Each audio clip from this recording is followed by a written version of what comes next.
Brother, my big brother, आप सभी को तो जानते ही होंगे।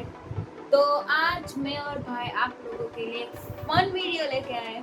आज का वीडियो यूनिक है। आज हम रिडल्स प्ले करने वाले हैं, रिडल्स चैलेंज करने वाले हैं, जो कि काफ़ी इंटरेस्टिंग होने वाला है। काफ़ी क्रिएटर्स ने ये किया हुआ है, जैसे कि ट्रिगर इंसान, और मैं काफ़ी इंस्पायर्ड हूँ उनसे। सो मैंने भी सोचा हमें भी करना चाहिए, क्योंकि हम दोनों तो काफ़ी ज़्यादा इसमें इंटरेस्टेड है और दिमाग भी डिटेक्टिव है। So we are gonna play riddles, और फिर रिडल्स में पॉइंट्स भी काउंट होंगे, और जो हारेगा उसके लिए पनिशमेंट। Bring the punishment. ये है नींबू का रस, लेमन जूस, और जो भी हारेगा उसे एक सिप लेना पड़ेगा इसका। और इससे यहाँ खत्म नहीं होती है बात। सिप लेने के बाद अगर हारे हुए इंसान का फेस पे कोई भी रिएक्शन आया है, वो कुछ भी,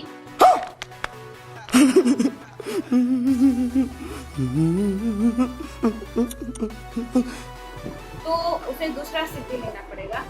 तो ये काफी टैंगी सा चैलेंज होने वाला है गाइस। So let's begin.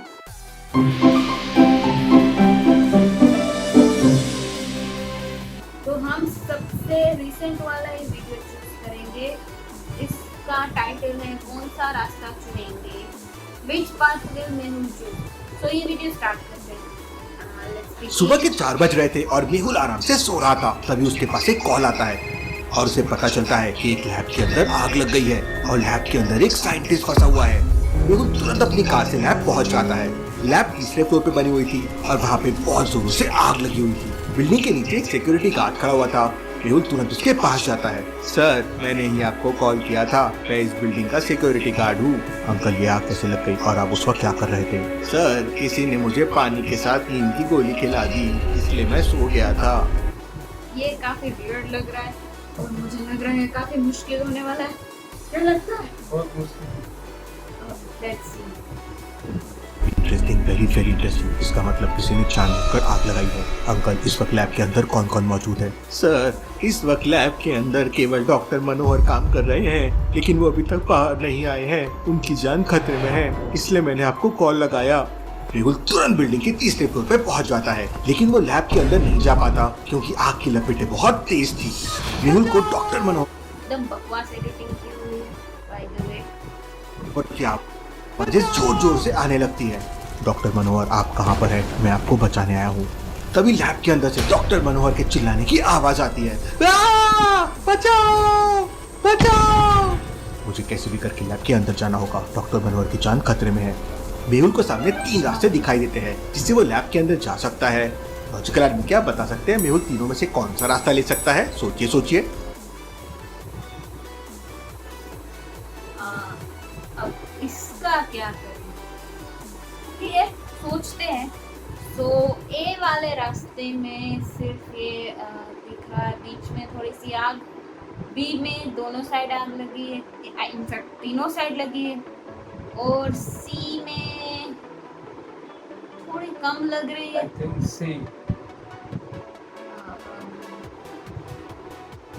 भाई का आंसर है सी, और मेरा I think I'm just gonna do wild guess, तो B। और फोन हमारे पॉइंट 6 में काउंट होंगे, मैं लिखती जाऊंगी। तो लेट्स सी कि क्या आंसर पे पेन दे दूं।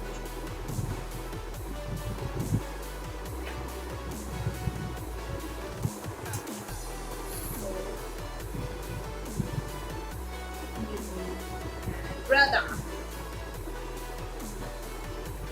आंसर देखते कौन जीतता है।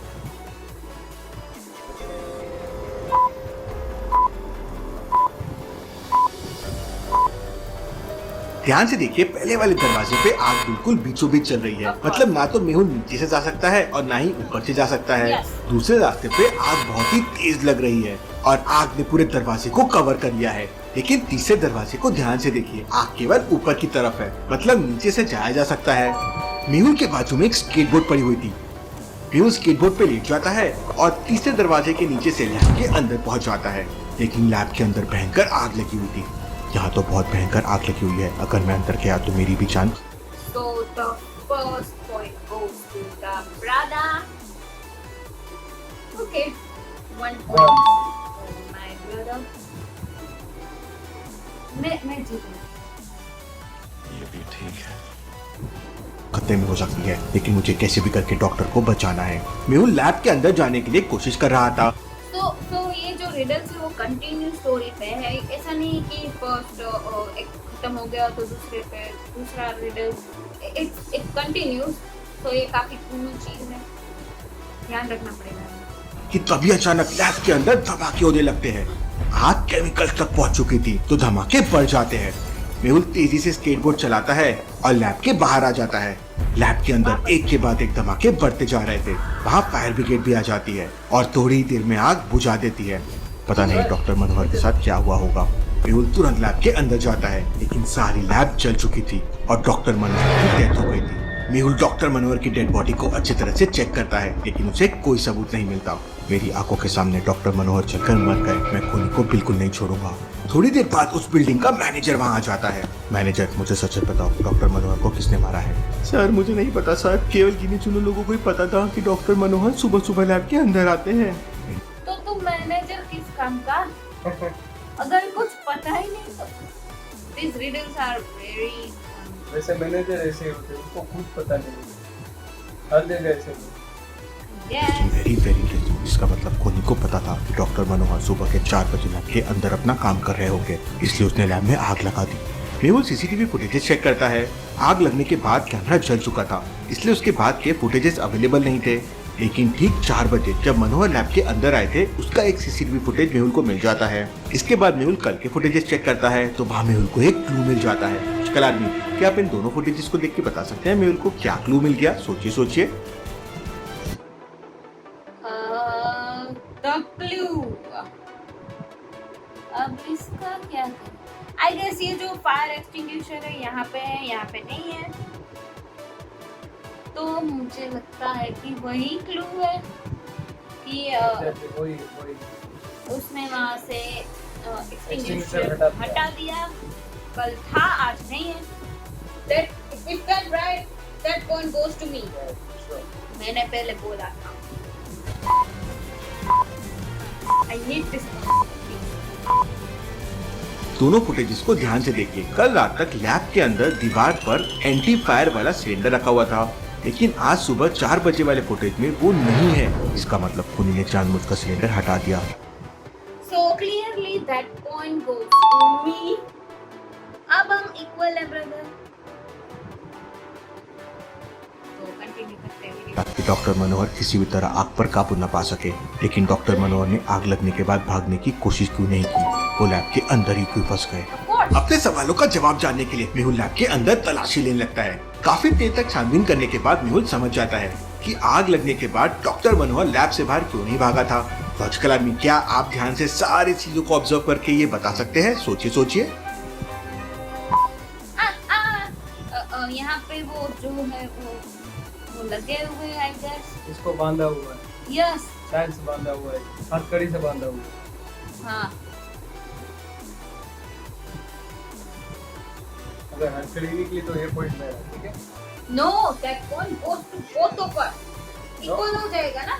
तेरे को नाम किधर मालूम था? मैंने नाम बताया ना। नो, नाम नहीं। आई सेड, मैंने पॉइंट आउट किया कि वो चीज। तो आई गेस हम दोनों को पॉइंट मिलेगा। इज दैट तो राइट? आधा आधा गिनेगी क्या? एक पॉइंट डूड। चल ठीक। इसको क्या बोलते हैं हिंदी में? We don't know. We are Gujju. देख लेते क्या।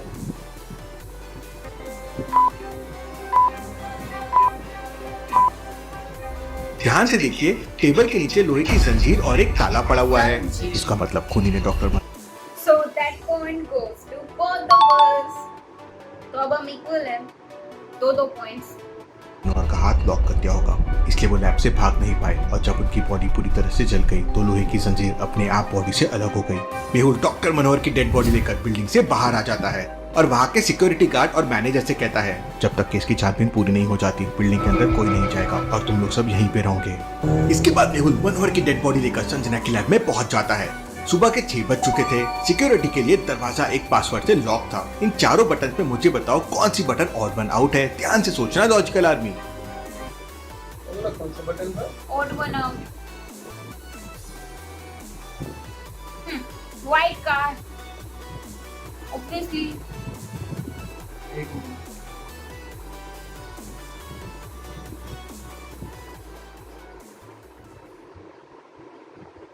What's your guess? I think it's blue bus. Okay. देखते हैं.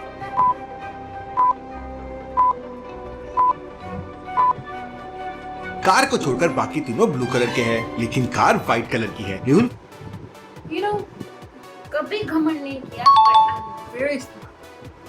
I'm very smart. So that means I got 3 points, 2 points. So far I'm winning. देखते हैं. फोन नंबर की बटन प्रेस करता है और लैब के अंदर चले जाता है। मेहुल डेड बॉडी को लैब के अंदर रखकर डॉक्टर संजना के लिए एक वॉइस मैसेज छोड़ देता है और हमें भी इस मेहुल को अपॉइंट करना चाहिए. He's so good. तो इसके वहाँ से लिए निकल- किसी का खून करेंगे क्या यहाँ पे? जाता है। मेहुल तुरंत उसी बिल्डिंग में वापस पहुंच जाता है जहाँ लैब के अंदर आग लगी थी। मेहुल सबसे पहले वहाँ के मैनेजर से पूछताछ करता है। मैनेजर, मुझे सच सच बताओ, क्या डॉक्टर मनोहर का किसी के साथ झगड़ा हुआ था? सर, डॉक्टर मनोहर बहुत ही अच्छे इंसान थे, उनका कभी किसी के साथ झगड़ा नहीं हुआ, लेकिन पिछले 4-5 दिनों से उनका एक दोस्त अक्सर उनसे मिलने आता है। Interesting, very very interesting. मुझे उस आदमी की फोटो चाहिए। मैनेजर अपने लैपटॉप से उस आदमी का फोटो दिखाता है। शाबाश मैनेजर, अब मैं इस आदमी का पता लगा लूंगा। मेहुल तुरंत सोनिया को वो फोटो भेज देता है। थोड़ी देर में मेहुल के पास ये सोनिया क्या मेहुल की गर्लफ्रेंड है? और उसको फोटो कैसे मिला? वो तो समझ में नहीं आया। शायद से हम अपना कुछ ज्यादा ही दिमाग चला रहे हैं. I guess हमें सिर्फ रीडर्स पे ध्यान देना चाहिए. सोनिया का कॉल आ जाता है। वो बताती है कि आदमी का नाम रमेश है। वो एक सोनिया इज प्रिटी. दूसरे शहर में जाना माना बिजनेसमैन है और उसके पास दवाइयाँ बनाने वाली फैक्ट्रीज भी है। सभी लोग उसे रमेश दादा के नाम से बुलाते हैं। अगर मेरी कोई फैक्ट्री होती ना तो वो होती चॉकलेट्स बनाने. और अगर मेरे को फैक्ट्री होती तो वो होती जिम इक्विपमेंट्स बनाने वाली, यार ये जिम ट्रिक्स भी ना. या तो फिर सप्लीमेंट भी हो सकता है ना, उसमें भी चॉकलेट आता है। Not that chocolate, actual chocolate. ये सुना मुझे बहुत क्रेविंग हो रही है यार डेयरी मिल्क का. आपकी फेवरेट डेयरी मिल्क फ्लेवर कौन सी है? Please let me know in the comment section below. मेरी तो है कैडबरी मूज. I love that. वो जो अंदर मूज होती है. I am drooling. I can. Video पे फोकस करते हैं. लगता है रमेश दादा से पूछताछ करने के लिए दूसरे शहर जाना ही होगा।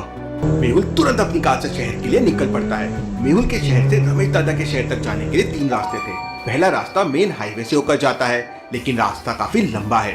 दूसरा रास्ता एक तालाब के बगल से होकर जाता है। ये सबसे शॉर्टकट रास्ता है, लेकिन तालाब में बहुत सारे क्रोकोडाइल्स रहते हैं जो अक्सर सड़क पे आके बैठ जाते हैं। तीसरा रास्ता जंगल से होकर जाता है, लेकिन इस समय जंगल में बहुत सारे डाकू रहते हैं। लॉजिकल आदमी क्या बता सकते हैं कौन सा रास्ता मेहुल ले सकता है? सोचिए हाईवे पे क्या था?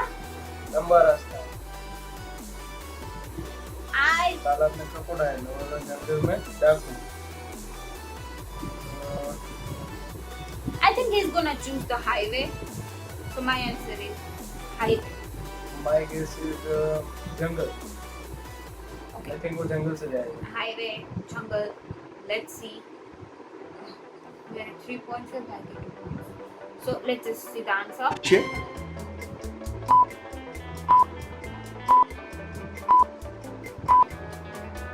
वैसे तो जंगल वाला रास्ता मेहुल बिल्कुल नहीं लेगा, क्योंकि वहाँ डाकू है और इस समय वो एक दूसरे केस में है। अलग लफड़े में क्यों पड़ना चाहेगा? पहला रास्ता भी गुड है, लेकिन दूसरा रास्ता तो शॉर्टकट है और मेहुल ने इस वक्त स्वेटर पहन रखा है, मतलब बाहर बहुत ठंडी होगी और इतनी ठंडी में सुबह सुबह क्रोकोडाइल तालाब के बाहर नहीं आएंगे, क्योंकि सुबह सुबह तालाब का पानी गर्म रहता है। मतलब ये कुछ लॉजिक हुआ? अरे क्रोकोडाइल अगर इंसान को देखेगा तो वो ठंडी गर्मी बारिश कुछ नहीं देखा था, वो सिर्फ झपट लेगा इंसान को। This is so stupid. अरे अभी इसको अपॉइंट नहीं करना मेरे नॉट इसको नहीं एट करना। ऑल। मतलब भले ही लंबा रास्ता हो, लेकिन हाईवे से जाना चाहिए ना यार, सेफ तो है। अगर क्रोकोडाइल को ठंडी नहीं लग रही होगी तो निकल जाएगा ना, तो मेहुल को खा जाएगा। मेरे को लगता है उसको बहुत ज्यादा जल्दी है ऊपर जाने की। I know, right? Damn! मतलब सिंपली ये गेस दोनों का गलत हो गया तो किसी का भी पॉइंट कम नहीं। मैं तो जीती रही हूँ वैसे। इसलिए सारे क्रोकोडाइल्स पानी के अंदर होंगे तो रास्ता बिल्कुल साफ होगा। मेहुल तालाब के बगल वाले रास्ते से दूसरे शहर में पहुंच जाता है। मेहुल दूसरे शहर में जाते ही सबसे पहले रमेश दादा की दवाई वाली फैक्ट्री में पहुंच जाता है। मेहुल फैक्ट्री के बाहर अपनी गाड़ी खड़ी कर देता है और अपने कपड़े बदल लेता है ताकि कोई उसे पहचान न सके। मेहुल दूसरे इसने कपड़े कहाँ बदले? गाड़ी में बदले होंगे ना। हाँ कि ना से कहा राइट। तो एक पॉइंट मिलेगा कि नहीं? Not at all. That wasn't the riddle. वो riddle नहीं था, नहीं मिलेगा पॉइंट का। कोई बात नहीं। कपड़े पहन के फैक्ट्री के अंदर जाने लगता है तो फैक्ट्री के बाहर 2 बॉडीगार्ड खड़े हुए थे। वो उसे रोक लेते हैं। मैं रमेश दादा का आदमी हूँ, मुझे रमेश दादा ने भेजा है। रमेश दादा का नाम सुनते ही सिक्योरिटी गार्ड मेहुल को फैक्ट्री के अंदर एंट्री दे देते हैं। फैक्ट्री के अंदर का नजारा देख मेहुल हैरान। मतलब कोई भी आके बोलेगा मैं रमेश दादा का आदमी हूँ तो अंदर जाने देगा। तो मुझे भी जाना पड़ेगा। ये तो बॉडीगार्ड है। लगता है इसने रमेश दादा की सुपारी ले रखी है। I know. That was stupid. मतलब ऐसे बॉडीगार्ड रख के क्या रमेश दादा? कुछ अच्छे रखो। कोई भी आपका नाम लेके ऐसे ही अंदर घुसे जा रहा है मतलब। कुछ पड़ी ही नहीं हूँ। बाहर में जाए रमेश दादा। ऐसे तो शाकाल भी आ जाएगा, मैं रमेश दादा का आदमी हूँ। वो रमेश दादा को उड़ा देगा। शाकाल पूछ के थोड़ी जाएगा। शाकाल सीधा गोली मारेगा बॉडीगार्ड को, फिर चला जाएगा। रह जाता है। Interesting, very very interesting. इसका मतलब रमेश दादा डुप्लीकेट दवाइयाँ बनाकर बेचता है। मेहुल आराम से फैक्ट्री के बाहर आ जाता है और फिर रमेश दादा को कॉल करता है। रमेश दादा, मुझे 5 करोड़ की डुप्लीकेट दवाइयाँ चाहिए, मैं तुम्हारी फैक्ट्री के बाहर खड़ा हुआ हूँ। 10 मिनट के अंदर रमेश दादा फैक्ट्री के बाहर पहुंच जाता है। मेहुल उसे पकड़ लेता है और पुलिस को। उसके पास रमेश दादा का नंबर कैसा है? ऐसे ही फोन घुमा दिया। I mean, दिया होगा किसी ने, वो जो मैनेजर था शायद उसी ने दिया, जिसने वो फोटो दिखाया था उसके पास। हाँ, हो सकता है। फिर से देखना पड़ेगा, बीच में देख लेंगे तो बाद में। पहले ये पॉइंट्स काउंट हो जाएंगे, जिससे मैं बच जाऊँ, फिर देखेंगे। कॉल कर देता है। पुलिस फैक्ट्री पे छापा भी मार देती है। रमेश दादा, सच सच बताओ, तुम डॉक्टर मनोहर से मिलने क्यों गए थे? तो रमेश दादा बताता है कि डॉक्टर मनोहर के पास एक बहुत ही अच्छा फॉर्मूला था जिसकी मदद से बहुत ही कम लागत में डुप्लीकेट दवाइयाँ तैयार की जा सकती थी और उन दवाइयों की कीमत मार्केट में लाखों में होती थी। लेकिन डॉक्टर मनोहर ने वो फॉर्मूला उसे नहीं दिया, इसलिए उसने लैब के अंदर आग लगवा दी। रमेश दादा, तुमने ज्यादा पैसे कमाने के लालच में डॉक्टर मनोहर का मर्डर कर दिया है। अब जेल में बैठकर डुप्लीकेट दवाइयाँ बनाते रहना। Case solve, detective Mehul rocks. Detective Mehul rocks. So guys, पहला वीडियो तो खत्म हो गया, तो हमने डिसाइड किया है कि और एक वीडियो प्ले करेंगे और तब डिसाइड करेंगे कि कौन विनर है और कौन लूजर है। पहली वाली मैच में मजा नहीं आया ज्यादा। नहीं आया, लेकिन हमारे पॉइंट भी काफी कम हो। नहीं, मेरे को मजा नहीं आया, मैंने 2 पॉइंट ही थे। So we are gonna play another riddle और इसके बाद हम फाइनल करेंगे कि कौन जीता कौन हारा, कौन जीता कौन हारा। नहीं, ऐसे कैसे डिसाइड होगा? ये मेरा decision and the boss is always right। तो मैं फेल हूँ क्या? अभी फेल हूँ क्या? नहीं, मुझे मजा आता है रिडल्स करने।